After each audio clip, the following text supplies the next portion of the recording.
Hi, my name's Steve Schwetz. I'm the managing broker for Mesa Properties, and I'm going to be talking a little bit just about how we screen and qualify tenants. If you don't use us for property management, shame on you, but seriously, hopefully you'll get some tips on the process that we use so that if you place your own tenant, maybe you can do a better job making sure that you're screening and getting the right person.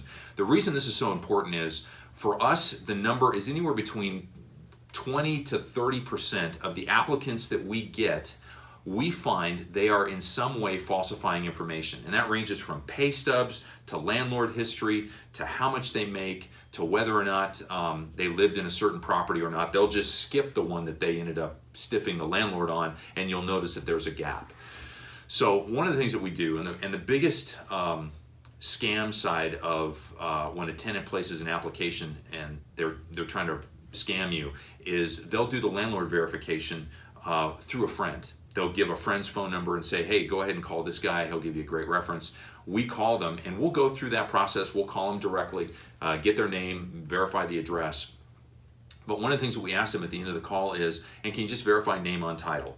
And if somebody owns the property, they typically know that information, or if they don't, they're really honest about it. But what we found is asking a question like that to someone who's scamming and doesn't have the answer, typically they either get very offended or they come up with some of the weirdest answers as to why they don't know what the name on title is. If we can't get that answer, we know right away that that landlord is not a verified landlord, and we're gonna typically move on the tenant. We may look for other issues. Another thing is gonna be same thing with verification of employment. I may say that I work at Walmart down the street, and here's my manager, and here's the phone number. I'm not gonna use that phone number. I'm gonna Google that particular Walmart location, ask for the HR department, and verify it that way. You always want to try to use a third-party point of reference, not simply what that applicant is giving to you.